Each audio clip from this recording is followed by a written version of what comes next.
jujur. Siapa yang bisa memprediksi dalam 5 tahun? Dan itu makanya kalau Bapak Ibu baca di RPJM itu, di bab asumsi makronya ada ditulis hal ini akan tercapai apabila ada 3 hal. Pertama, memang perekonomian dunia itu membaik, itu terbalik daripada kita asumsikan pertama. Yang kedua itu berbagai hal yang setelah direncanakan itu memang bisa dijalankan pada waktunya, itu tidak bisa kita jalankan. Dan ada satu lagi saya mungkin terkait dengan pelaksanaan. Jadi memang ada kemungkinannya, dan itu peluang untuk merubah hal-hal yang sudah dicantumkan di sana itu ada di dalam RKP. Sebetulnya kita setiap tahun itu merevisi RPJM itu pada akhirnya adalah dalam RKP, dan RKP sendiri cenderung memang bisa bias. Kenapa? Karena RKP itu sesuai undang-undang harus sudah diserahkan ke DPR itu bulan 5 Pak. Sementara itu prediksi untuk tahun berikutnya. Jadi asumsi yang kita gunakan sampai dengan asumsi bulan 5 itu. Dan itu ya kalau makanya masih ada peluang untuk berubah itu di dalam ini sampai bulan 11. Jadi kan kadang-kadang dari RKP itu terjadi perubahan. Mengenai terus Pak Adi, kenapa itu menjadi 12.600 itu patokannya sebetulnya ada 2. Kita dasarnya ketika menyusun RKP adalah RPJM, dan RPJM itu adalah RPJP. Di dalam RPJP itu semua disebutkan tekanan kita untuk RPJM tahun 2014, tahun 2015 sampai 2019 adalah peningkatan daya saing. Sama dengan RPJM yang dikeluarkan oleh Bapak Jokowi JK juga peningkatan daya saing. Apa ukuran kita dari peningkatan daya saing itu? Peningkatan daya saing itu secara ekonomi bisa diukur kalau kita terjadi apresiasi nilai tukar real, Pak. Apresiasi nilai tukar real itu kalau nilai tukar nominal kita tutup tetap, maka nilai tukar real kita terapresiasi. Kita membuktikan kita akan berusaha supaya daya saing kita meningkat, dan itu digambarkan oleh apresiasi nilai tukar real. Jadi makanya kalau kita lihat itu 12.500, 600 tetap 12.600. Karena kalau kita keep sama, itu artinya apresiasi nilai tukar real kita itu pasti sudah meningkat, artinya secara teori daya saing kita meningkat. Dan itu pun Pak, sebenarnya kita juga dulu tidak memprediksi bahwa akan terjadi seperti ini. Karena ya itu yang asumsi tadi bahwa kita akan berasumsi bahwa perekonomian dunia itu tidak menjelek, tidak ada seperti ini. Jadi itu asumsi dasar yang bisa berubah. Dan malah kecenderungannya dulu setiap tahun kita tuh nominalnya saja harus terapresiasi. Itu targetnya Pak. Karena sesuai dengan target-target yang sudah disusun dalam nawacita itu sendiri, dalam kawannya itu sendiri yang kita tuangkan ke dalam RPJM. Itu Pak, kira-kira kenapa itu tetap seperti 12.500.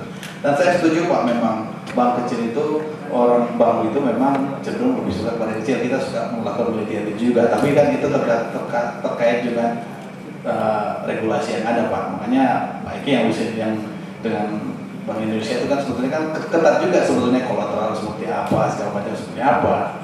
Mereka mengikat juga bahwa mereka tidak bisa memberikan pinjaman itu dengan gampang kepada yang kecil-kecil. Makanya yang baru ini bisa lakukan saja. Mengenai Menteri Desa tadi Pak, saya pikir memang mungkin salah komunikasi aja Pak. Semua juga khawatir sebetulnya bahwa kalau tiba-tiba aplikasi uang juga khawatir, tetapi memang yang perlu dilakukan memang pembinaan Pak. Tapi mungkin cara komunikasi aja mungkin akan berbeda. Saya kira itu Pak Adi. Yang kedua itu dari Pak Saputra tadi ya, Pak siapa? Ya Pak, kita memang setuju, memang kita itu kondisinya lagi tidak baik.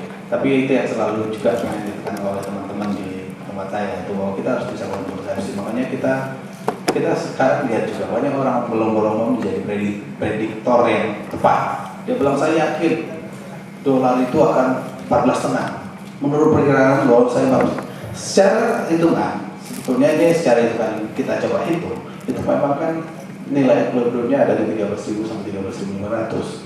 Tetapi kalau orang banyak prediksi 14.500, itu akan jadi 14.500 Pak. Orang bilang 15.000 lah, kan 15.000.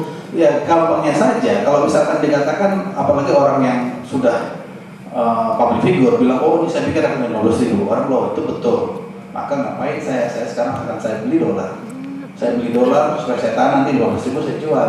Itu akan mengakibatkan rupiah akan melemah lebih cepat. Jadi ya makanya sebetulnya kita juga menghimbau sebetulnya kita di sini bangun persepsi yang seperti dikatakan Pak Eki tadi. Kita jangan bilang rupiah kita itu akan anjlok. Kita memang menyadari itu. Kita tidak boleh bawa kepada publik, tapi mendingan kita katakan oke, kita akan berusaha supaya sebetulnya nilai tukar itu bisa diperbaiki. Nah itu kira-kira Pak. Ya selanjutnya mungkin dari Pak Niko tadi. Apakah Pak Niko ya Pak? Apakah kita serius Pak? Nah, menyusun itu, saya bilang serius Pak. Karena sebelum itu kita memang sudah sering rapat di kantor saya sendiri, di Bapak sendiri rapat, dan saya juga diundang dari Menko untuk bicara mengenai ini. Begitu tekanan semakin kuat, kita semakin sering bicarakan itu, dan kita bilang ini semua dipercepat. Dan kenapa itu serius? Mungkin kantornya Bapak bisa lihat di dalam paket kebijakan itu semua ada bulan-bulannya, bahwa ini tanggal segini, ini bulan segini, harus dilaksanakan. Jadi kalau memang itu tidak terlaksana, mungkin Pak Niko bisa protes. Ini di dalam, itu kan diumumkan ke publik Pak, bahwa ini bulan September, ini bulan Oktober, ini bulan apa. Jadi kalau memang tidak berjalan seperti yang ada disebutkan, yang dikeluarkan itu di website jelas sekali dikeluarkan, Bapak bisa katakan bahwa namun nggak benar dong ini. Itu berarti cuma, tapi kalau Bapak tanya di dalam rapat-rapat itu saya tidak pernah mendengar itu karena ada demo Pak. Jadi ya nggak tahu, saya sendiri nggak tahu sebetulnya ya. Tapi dalam rapat-rapat itu sendiri kita mencoba berusaha untuk melihat apakah seperti apa yang harus kita lakukan. Karena kebetulan di tempat saya iklim investasi kalau di bawah itu ada di tempat saya Pak. Jadi kita harus bisa memperhatikan itu semua. Dan tidak pernah terpikirkan bahwa kita punya niat yang tidak baik. Tapi niat kita tetap baik bahwa ini semuanya akan makin lebih gampang dilakukan. Tadi Pak, pertanyaan menarik dari Bapak ya mengenai subsidi diperlukan. Ya, itu memang sulit menjawabnya menurut saya Pak. Subsidi itu kita mencoba mengurangi supaya efisiensi yang tinggi, itu aja. Sepanjang subsidi tepat sasaran, saya kira itu nggak masalah. Tapi kan selama ini banyak subsidi yang tidak tepat sasaran. Yang di luar teman-teman yang di Senayan, Pak GCS segala macam itu adalah mengarahkan sebetulnya supaya itu tepat sasaran Pak ya. Yang merupakan pemerintah Pak, yang mengajukan pemerintah. Ya, tapi arahnya kita memang nanti kan kita putusan bersama bahwa itu diarahkan kepada tepat sasaran. Jadi kalau memang saya pikir kalau kita mau kembalikan lagi nanti Pak, ya memang saya nggak tahu apakah kalau sepanjang itu memang tepat sasaran, memang sesuai dengan yang dibutuhkan orang, karena di Undang-Undang 33 itu juga diatur. Jadi sepanjang itu tidak menyalahi itu, saya pikir nggak apa-apa. Tapi ya supaya tahu risetnya selama ini kenapa itu adalah supaya meningkatkan efisiensi. Saya kira itu yang ada pertanyaan saya Pak. Tadi yang regulasi ada 15 regulasi. Pertanyaan dari Mas Aditya dari 15 regulasi. Konkret. Yang 1 September kan? Ya konkret menurut saya, karena saya ikut rapat ya Pak.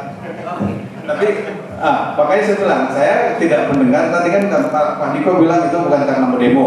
Kita tidak pernah bahas itu Pak Sule. Begitu rapat aja kita mau melakukan ini. Tapi saya nggak tahu ada demonya.